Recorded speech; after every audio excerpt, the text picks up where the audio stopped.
What's up, Union Arena players? This is Kyle D, better known as University, and we got an exclusive top 8 for you guys for a case tournament held in Connecticut, Brantford, Connecticut, Phantasm Gaming's.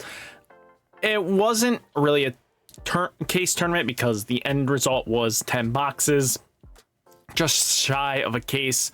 So just because they didn't hit their 64 player cap. And their boxes sell for 100 and everything like that. So it all just ended up being a big controversial, but they did host a phenomenal event. They had 33 players, which is a great turnout for a 10 box tournament, which again, very solid event. But we do have the major breakdowns and everything like that. So let's talk about it and talk about some of the list.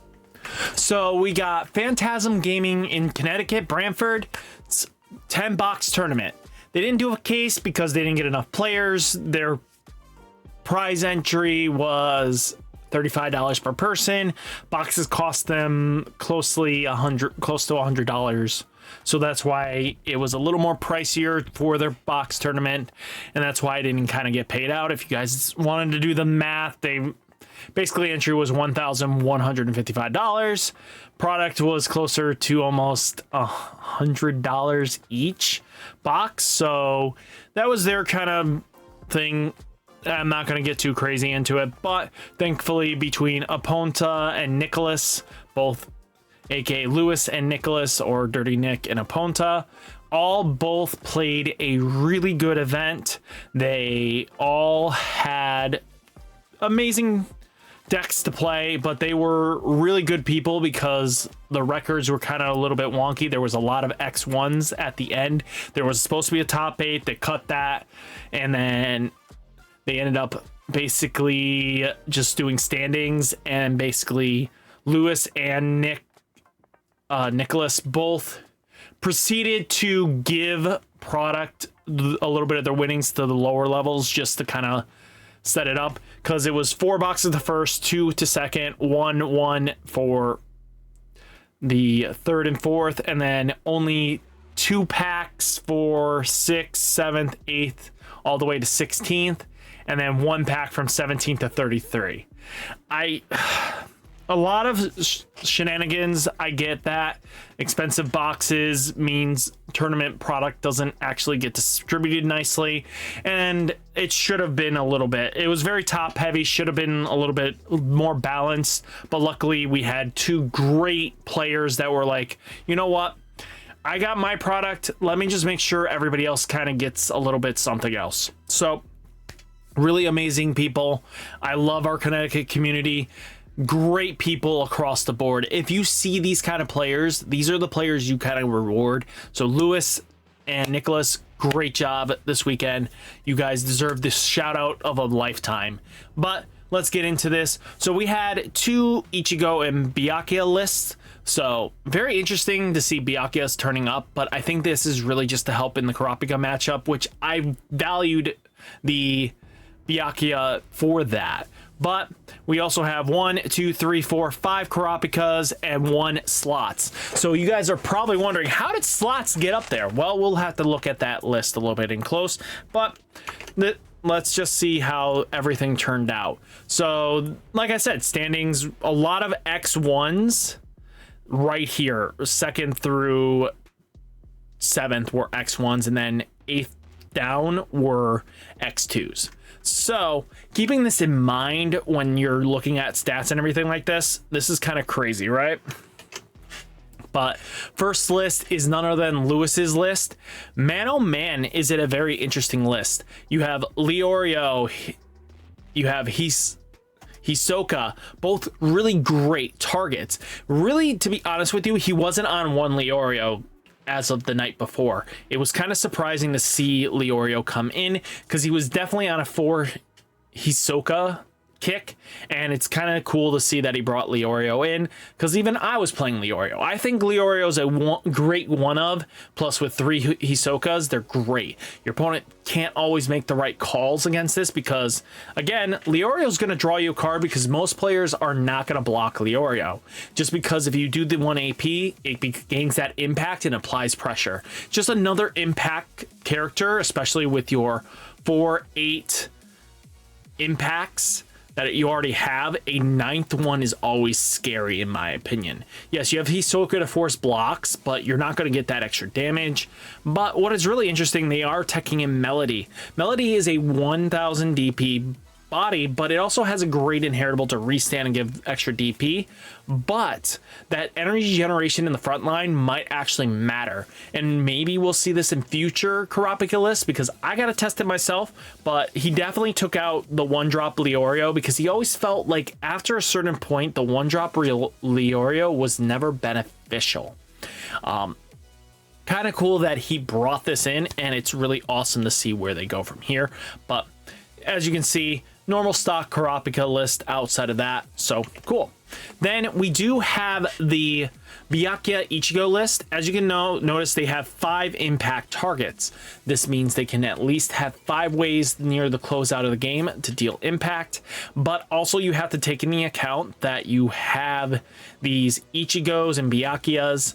Byakuya was in Nicholas's list for one specific reason and one specific reason only, for when the push turn came to Kurapika's turn, and that was to minus the board just enough so when they tried to block with their big Kurapika, they're going to lose it in that trade because this game favors the attacker. So with keeping that in mind, this allowed better favorable trades, and also even a raid Byakuya at the right time could make so much benefit. So yeah, as long as you can just minus the board just at the right time, you could stop attacks, everything like that. So keeping this in mind, we have you have at least 8 removal spells with the Ichigos. He is just playing a full plethora of Ichigos just to apply pressure. So just something to keep an eye out on. Really cool. Now we're getting into 3rd place slots. If you guys don't know how this deck works, is it follows around these item cards called specified slots. He is playing 3, 6, 7, 8, 9, 10, 11, 12, 13 slots. Which is surprising to me in this list is the Gon is at 2, and this is a when played search for your slots, which is kind of interesting to me. I feel like you want to have more Gons, but most of your stuff, Bisky's at 2, which is your removal, but Killua and Gon are both really powerful cards. Gon will gain the impact, and I think this one also, the 1-drop gains impact as well. So it's looking like a lot of players are starting to move over to having more and more impact interaction, so I expect that to happen more often than not. But all in all, really good. The deck really favors this more option line, so just keep this in mind. They're also playing the Tomacat thing as a option. I think it's just so that you have guaranteed 5 kill with Bisky. Now, another Kurapika list by Wicked. Wicked's list is kind of very stock. It has 3 Hisokas as well, but it has this unique Leorio. This one's a 2-cost AP. Oh my goodness. No, we already play so many with Neon, right? Well, this one is to cycle back your Kurapika, or maybe grab a Hisoka if you need to, but most likely it's just to grab your raid Kurapika. So being able to allow this to generate a value target back, especially if your opponent removes 1 Kurapika, now you don't have to be searching for another, because again, 4 removal spells kind of can kill all your raid Kurapikas, and then you're left with the boy that's when attacking when played kind of with impact.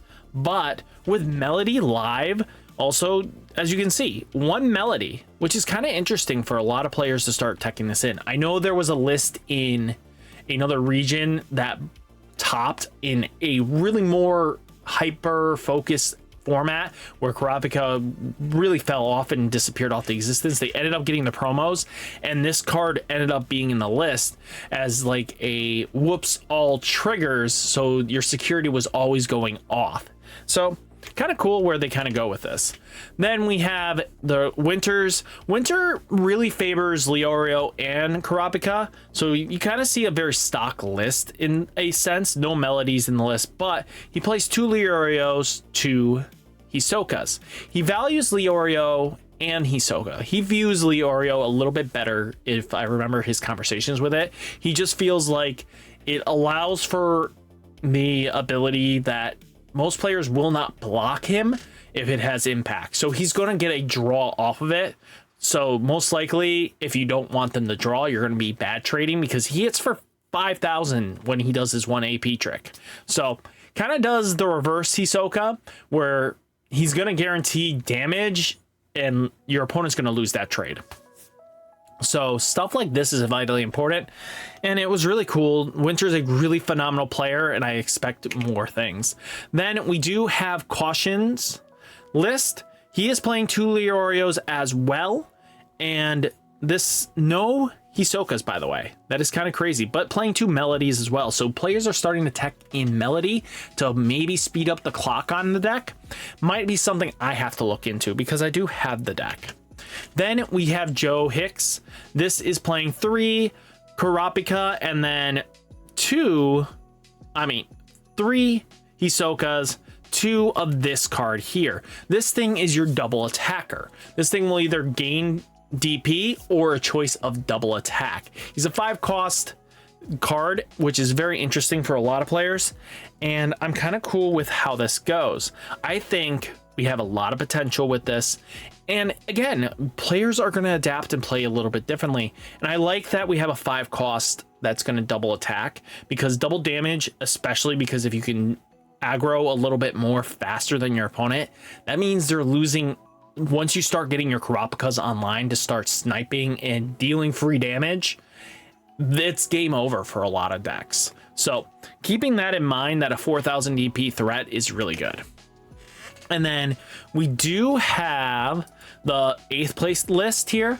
This one is a Byakuya list with raid Rengis, everything like that. So what you're finding a little bit differently is they are playing the 3 cost 1 drop Renji. That's basically on play. You get to trash the top card of your stack, which is not bad. I think that's a really good, not an on play. It's an activate main that kind of just does it. So, I mean, being able to fill your trash a little bit faster, I think that's what it is. Or is it just the DP boost? This one, Let me double check the Renji. I think I have the card somewhere. Renji boy. I know I have you. So the Renji says basically place the top card of your deck into the sideline. If it's in the front line, if you do, choose up to one of your other characters in the field, it gains 5,000 DP. So he's a threat generator in power, which is kind of cool. He's 35,000 DP. You notice that they're playing 0 Rukias and only 1 Oryu. That's kind of crazy to me, but they are playing the substitute Soul Reaper of Town. Draw 2 cards, then place 1 card from your hand into your sideline. Very interesting. Being able to +2 a draw 2, discard 1 is pretty cool. And Horihime is at 1. So kind of cool where they were going with this. And with 3 Byakuya Kuchikis, it's kind of interesting as well, because they're going to do probably the same shenanigans, but this is basically what I would probably call raidless bleach, instead of focusing raidless bleach with the functionality of having Byakuya Kuchiki being able to raid and then make threats a little bit smaller, so that when they are forced to block with the big 5Ks, they kind of go away. So it's kind of cool. I think this has a lot of potential, and I want to see where people develop and go from here. But what do you guys think? Let me know down in the comments. Hit that like button, hit that subscribe button. Stay safe, stay healthy, and I'll catch you next one. Peace.